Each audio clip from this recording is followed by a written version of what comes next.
الحمد لله الذي فضلنا بالإسلام والإيمان وأكرمنا بالقرآن وهدانا إلى صراط مستقيم نحمده حمدا كثيرا ونستعينه ونستغفره ونعوذ بالله من شرور أنفسنا ومن سيئات أعمالنا من يهد الله فهو المهتد ومن يضلل فلن تجد له وليا مرشدا ونشهد أن لا إله إلا الله وحده لا شريك له له الملك وله الحمد يحيي ويميت وهو على كل شيء قدير ونشهد أن سيدنا وحبيبنا ومولانا محمدا عبد الله ورسوله بلغ رسالة وأدى الأمانة وكشف الغمة ونصح الأمة وتركها على المحجة البيضاء ليلها كنهارها لا يزيغ عنها إلا هالك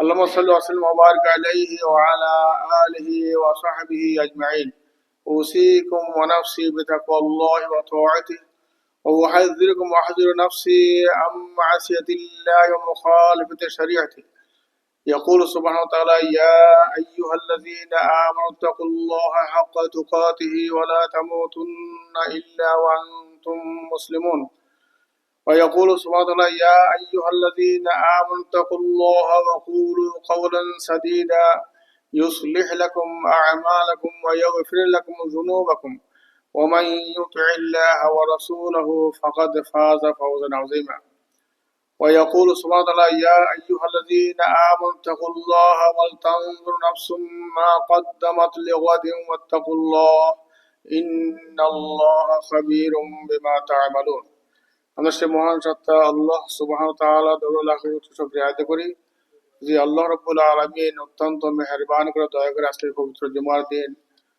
হিজরির প্রথম মাসের মুহররম মাসের আছে প্রথম জুমা আমাদেরকে জুমা নামাজ আদায় করার জন্য আল্লাহর রহমত করে আশা তৌফিক দান করেছেন আলহামদুলিল্লাহ।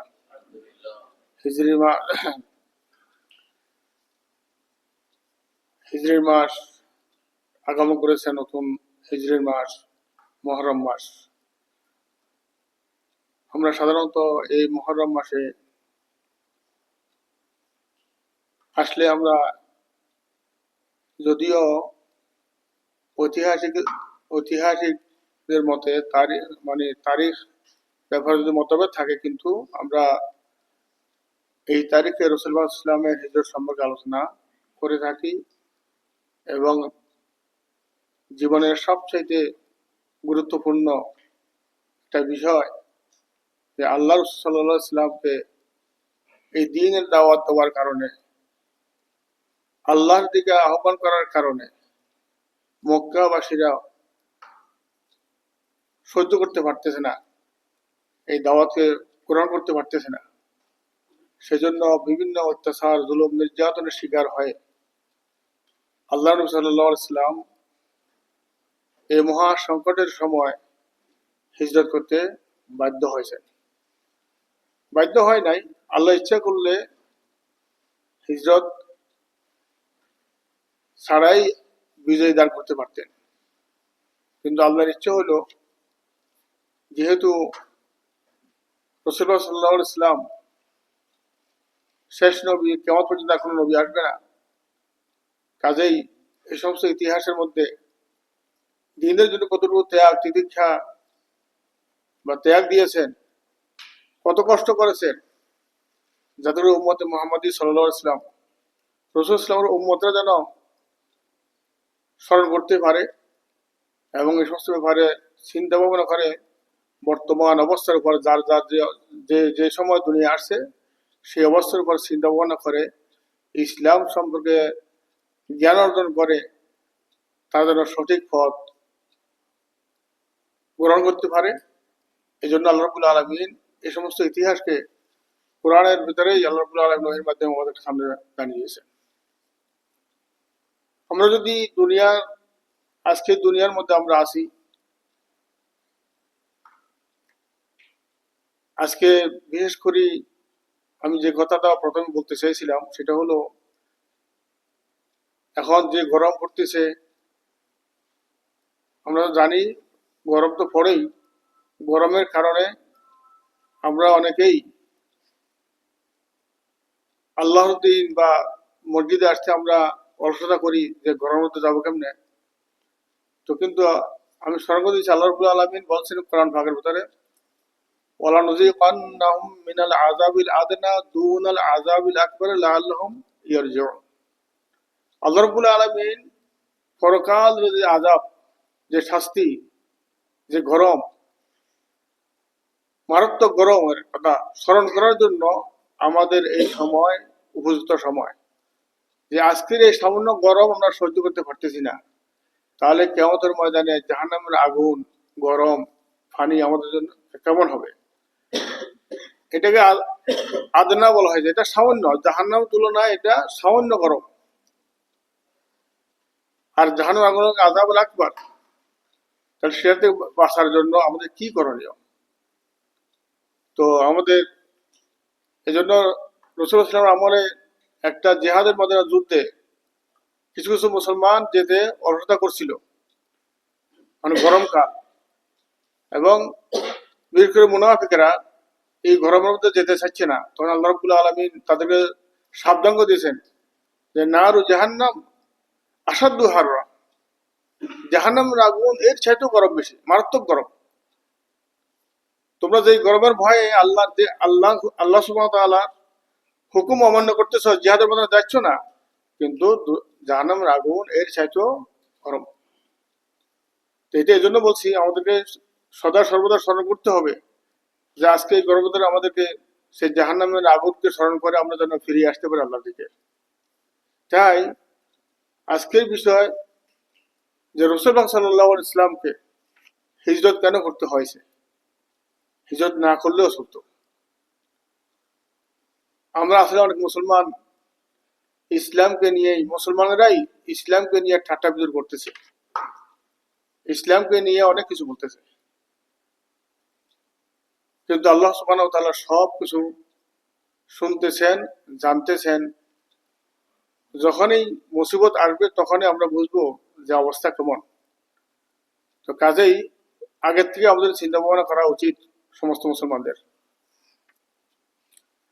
আল্লাহ রাব্বুল আলামিন রাসূলুল্লাহ সাল্লাল্লাহু আলাইহি ওয়াসাল্লামের হিজরতের ব্যাপারটা আল্লাহর কোরআনেই উল্লেখ করেছে। ওয়াইদ ইয়ামকুরু বিকাল্লাযীনা কাফারু, ওয়াইদ ইয়ামকুরু বিকাল্লাযীনা কাফারু লিয়ুসবিতুকা আও ইয়াকতুলুকা আও ইউখরিজুক ওয়া ইয়ামকুরুনা ওয়া ইয়ামকুরুল্লাহ ওয়াল্লাহু খায়রুল মাকিরিন।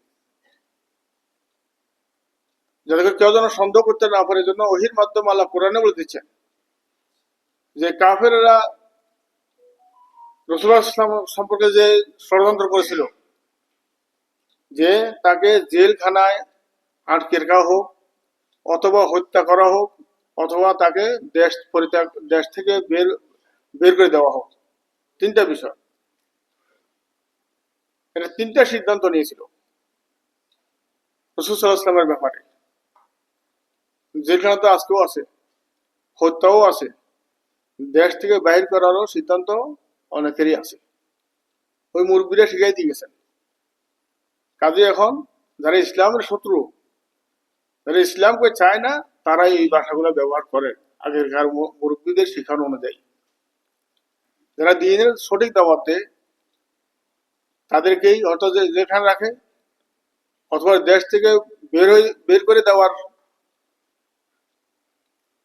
জন্য তারা ঘোষণা করে যে আমাদের দেশ থেকে আমরা বের করে দেবো এদেরকে, অথবা হত্যা করার জন্য, হত্যা তো করতেছে, হত্যা করার জন্য কি সিদ্ধান্ত গ্রহণ করে।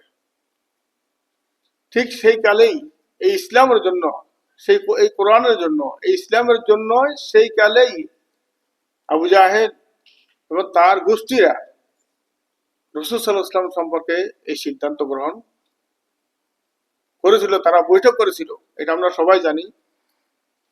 তারা বৈঠক করেছিল যে কি, মানে তারা তো রাসূল বলতেন না, মুহাম্মদ সাল্লাল্লাহু আলাইহি ওয়াসাল্লাম সম্পর্কে কি সিদ্ধান্ত করা যায়। কেন? যেহেতু দিন দিন মুসলমান বাড়তেছে, দাওয়াতের দিকে মানুষ আসতেছে, তখনই কাফেরদের হিংসা শুরু হয়েছে। আজকেও যখন দিনের দিকে মানুষ আসে, তখন এক শ্রেণীর আল্লাহর শত্রু, দিনের শত্রুদের গায়ে জ্বালা পড়া শুরু হয়ে যায় যে এরা তো শক্তিশালী হচ্ছে, এদেরকে দমন করতে হবে, ঐক্যবদ্ধ হয়ে যায়। আল্লাহ সবকিছু জানেন, আমরাও কিছু জানি। তো কাজেই এরা মনে করতেছে এরাই দুনিয়ার সব ক্ষমতার মালিক, যা ইচ্ছা তা করতে পারবে, এরা মনে করে এরকম। মুসা ইসলামের সময় ফেরাউনও মনে করছিল যে তাকে বের করে দেওয়া হোক, মারা হোক, হত্যার জন্য সবকিছু ষড়যন্ত্র সবকিছু করেছিল। প্রত্যেক নবীর আমলে তারা করেছিল। ফল আসহাবু মুসা ইন্না লামুদরাকুন, এক পর্যায়ে যখন মুসা ইসলামকে হত্যা করার জন্য যখন তারা সৈন্যবাহিনী সব চতুর্দিকে ঘেরাও করলো, 3 দিক থেকে ঘেরাও করলো, সামনের দিকে হলো নদী, সাগর বা নদী, তার জীবনের শেষ। তখন বলছে আসহাবু মুসা, মুসা ইসলামের সাথে যারা ছিল তারা বললো আমরা তো ধরা পড়ে গেছি, রাখুন, আমরা তো ধরা পড়ে গেছি, আমরা তো ধরা পড়ে, আজকে তো আমাদের মারি শেষ করে ফেলবে ফেরাউনের ফেরাউনের সৈন্যরা।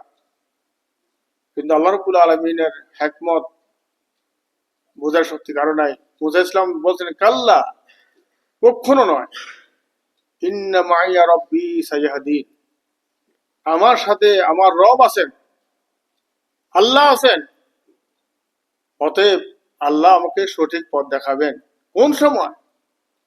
যে সময় মৃত্যুমুখী হয়ে গেছে, বাঁচার কোনো রাস্তা নাই, সেই সময় আল্লাহ কিভাবে বাঁচিয়েছেন আমরা সবাই জানা আছে। আমাদের শিক্ষা অর্জন করা দরকার, আমরা সে আল্লাহর প্রতি ঈমান এনেছি। তাহলে আল্লাহ রাব্বুল আলামিন ঠিক ইসলামের শত্রুরা রাসূল ইসলাম সম্পর্কে তারা যে সিদ্ধান্ত গ্রহণ করেছিল, এটা ইতিহাস, লম্বা ইতিহাস। শেষ সিদ্ধান্ত হয়েছিল যে রাসূল ইসলামকে হত্যা করা হোক, এবং কোন পদ্ধতি হত্যা করা হবে সেটাও তারা পরামর্শ মাধ্যমে তারা সিদ্ধান্ত নিয়েছে যে হত্যা কিভাবে করবে। কারণ এক গোত্র তো অনেকগুলি গোত্র ছিল, এক গোত্র এই দায়িত্ব বহন করতেছে না বা করে নাই। তখন আবু জাহেল পরামর্শ করলো, আবু জাহেল বুদ্ধি দিল যে সমস্ত গোত্র থেকে যারা সাহসী তাদেরকে গ্রহণ করা হোক, যাতে করে আমরা সবাই যেন এই দায়িত্ব গ্রহণ করতে পারি। রাসূল সাল্লাল্লাহু আলাইহি ওয়াসাল্লামকে হত্যা করার জন্য সিদ্ধান্ত গ্রহণ করলো।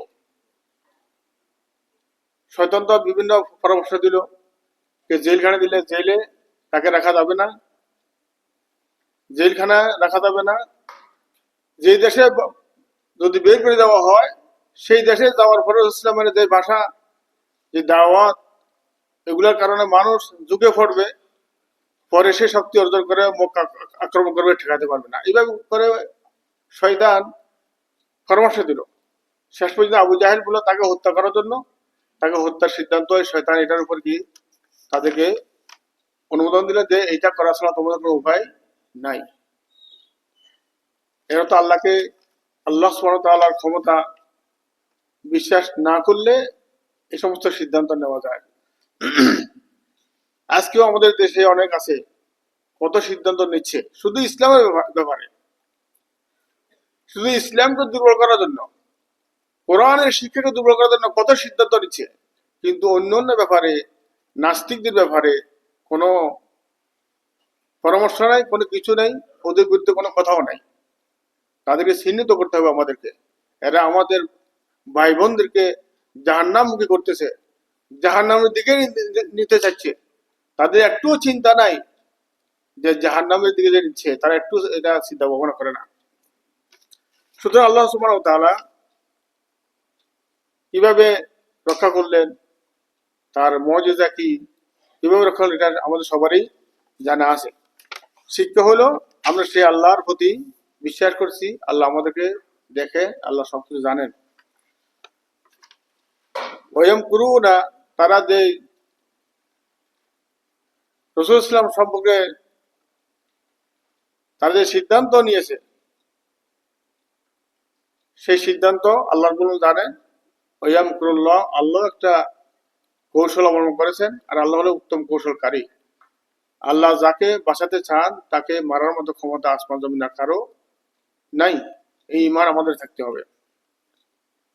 দেখ, রাসূল সাল্লাল্লাহু আলাইহি ওয়াসাল্লাম রাস্তা যেতে গিয়ে অনেকগুলি মুআজিজা, যেগুলো আমাদের স্মরণীয়, যেগুলোর মধ্যে আমাদের শিক্ষা আছে যে আল্লাহ রাব্বুল আলামিন কিভাবে সাহায্য করেন। যেহেতু আমরা আল্লাহকে দেখি নাই, আল্লাহ কিভাবে সাহায্য করেন গোপন ভাবে, সে সমস্ত ইতিহাসের মধ্যে আমরা বুঝতে পারবো। বুঝার পরে আল্লাহর প্রতি যেন আমাদের ঈমানটা যেন দৃঢ় হয়, শক্তিশালী হয়। আমরা যেন আল্লাহর প্রতি ভরসা করতে পারি যে আল্লাহ রাব্বুল আলামিন আমাদেরকে রক্ষা করবেন, আর করলে আল্লাহ রাব্বুল আলামিন রক্ষা করলে কেউ আমাদের ধ্বংস করতে পারবে না। আমরা যেন ইসলামের উপর অটল থাকতে পারি। আমরা জানি রাসূল সাল্লাল্লাহু আলাইহি ওয়াসাল্লাম গারে সূর চলে গেলেন, সেখানেও অনেকগুলি মুআজিজা আছে। আল্লাহ রাব্বুল আলামিন কিভাবে কাজ করছেন, গারে সূরের দরজায়, সেই গুহার দরজায় ঠিক তৎক্ষণাৎ আল্লাহ রাব্বুল আলামিন কিছু গাছ তৈরি করে দিয়েছেন দরজার ভিতরে, এবং সেই গাছের ঢালও আছে, এবং ঢালে আবার আনকাবুত মাকড়সা দিয়েছেন, মাকড়সা বাসা তৈরি করেছেন, এবং দুইটা কবুতর সেখানে বাসা বেঁধে আছেন, বসে আছেন। ঠিক সেই সময় কাফেরেরা ওখানে উপস্থিত হয়ে গিয়েছেন। তারা সেখানে সন্দেহ করতে যে এখানে যদি মানুষ ঢুকে তাহলে এইভাবে তো দরজায় কিছু থাকতে পারে না, মাকড়সার বাসা থাকতে পারে না, গাছপালা থাকতে পারে না, একটা নমুনা তো দেখতে হবে। সেখান থেকে তারা ভয়ে না, সেখান তারা ফিরে আসলেন। কিন্তু ভিতরে যে রাসূল সাল্লাল্লাহু আলাইহি ওয়াসাল্লাম আবু বকর সিদ্দিক রাদিয়াল্লাহু আনহু ছিলেন, তারা ভয় করতেছেন যে না জানি আমাদেরকে এই ছোট্ট একটা গুহার ভিতরে তারা দেখে ফেলবে।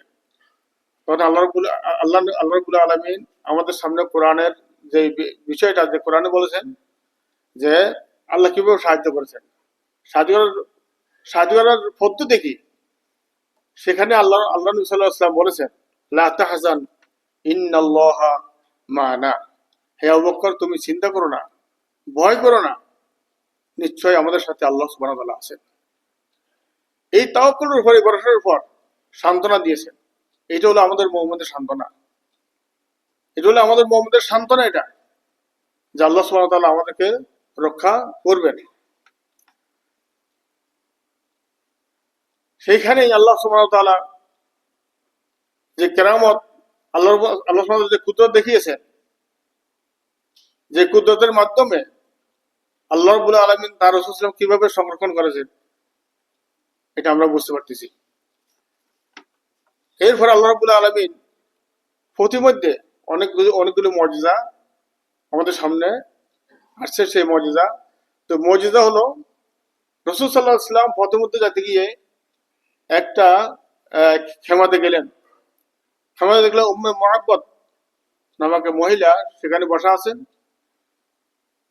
সেখানে গিয়ে রাসূল সাল্লাল্লাহু আলাইহি ওয়াসাল্লাম কিছু খানা চেয়েছিলেন, বা দুধ পানি যা কিছু চেয়েছিলেন, কিছুই পেলেন না।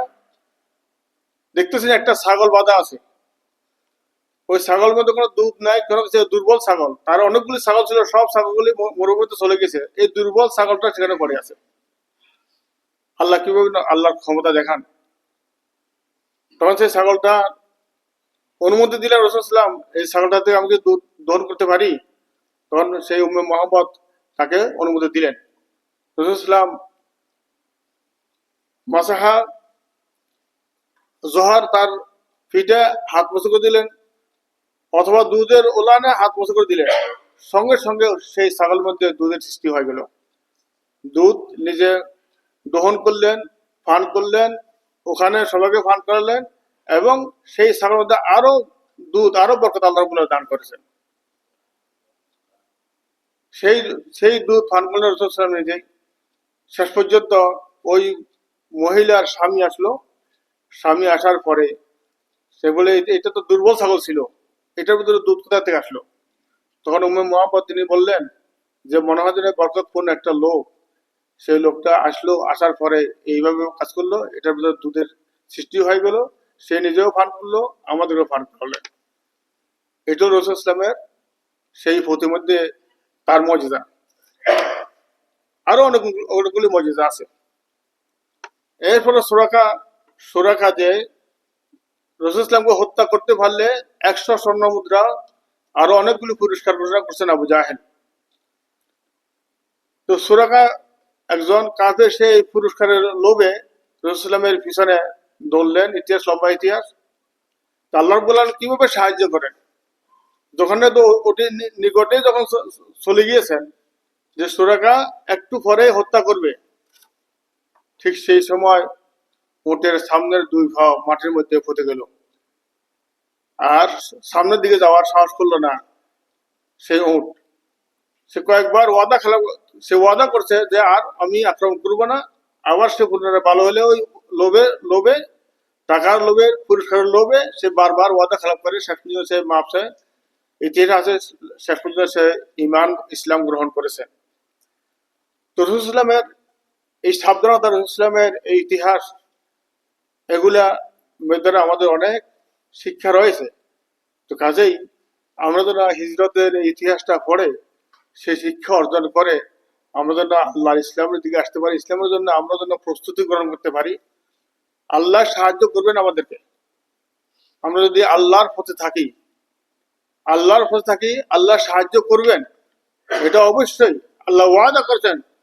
ওয়াকানা হাক্কান আলাইনা নাসরুল মুমিনিন, আল্লাহ ওয়াদা করেছেন মুমিনদের উপর আল্লাহ সব সময় সাহায্য করে, আল্লাহর উপর ওয়াজিব হয়ে যায় সাহায্য করবেন। এই সমস্ত ইতিহাস এই জন্য আসছে নবীদের ইতিহাস, যে আল্লাহ সাহায্য কিভাবে করেন, তার পদ্ধতি কি, সেগুলা শিক্ষা গ্রহণ করার জন্য, জানার জন্য, বোঝার জন্য, বুঝিয়ে যেন আমরা যেন সেই পথে চলতে পারি এবং সেই পথে আমরা শাহাদাত বরণ করার মতো, শহীদ হওয়ার জন্য আমরা যেন প্রস্তুত গ্রহণ করতে পারি।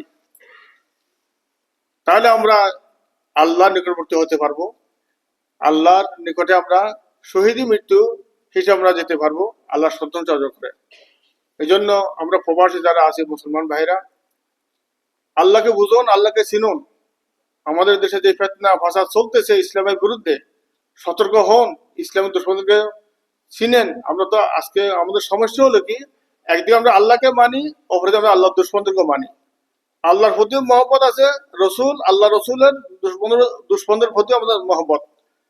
যারা আমরা ইসলামও চাই, আর ইসলামকে যারা ধ্বংস করতে চায় তাদেরকেও চাই। তাহলে আল্লাহ রাব্বুল আলামিন কি জানে না কিছু?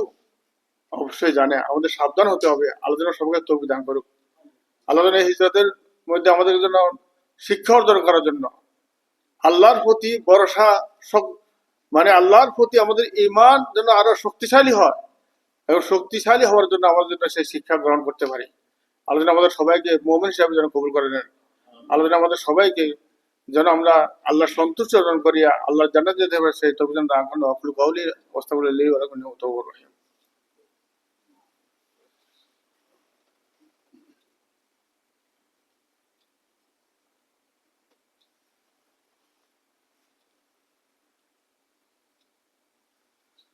আলহামদুলিল্লাহি রাব্বিল আলামিন ওয়াল আকিবাতুল লিল মুত্তাকিন والصلاة والسلام على سيد المرسلين وعلى آله وصحبه أجمعين. يقول سبحانه وتعالى في شأن حبيبه مخبرا وآمرا: إن الله وملائكته يصلون على النبي يا أيها الذين آمنوا صلوا عليه وسلموا تسليما. اللهم صل وسلم وبارك على محمد وعلى آل محمد كما صليت وسلمت وباركت على إبراهيم وعلى آل إبراهيم في العالمين إنك حميد مجيد. اللهم اغفر للمؤمنين والمؤمنات والمسلمين والمسلمات الأحياء منهم والأموات إنك سميع قريب مجيب الدعوات. اللهم عافنا ونجنا من كل بلاء الدنيا وعذاب الآخرة. اللهم عافنا ونجنا من كل بلاء الدنيا وعذاب الآخرة. اللهم انصر المجاهدين في سبيلك في كل مكان وزمان يا رب العالمين. اللهم لا تسلط علينا اليهود والنصارى والهندوسيين والشيعيين وعدوك وعدو رسولك يا رب العالمين. اللهم يا حي يا قيوم برحمتك نستغيث. اللهم اجعل هذا البلد آمنا مطمئنا رخاء سخاء وسائر بلاد المسلمين. ربنا تقبل دعوانا كما تقبلت من النبيين والصديقين والشهداء والصالحين برحمتك يا ارحم الراحمين.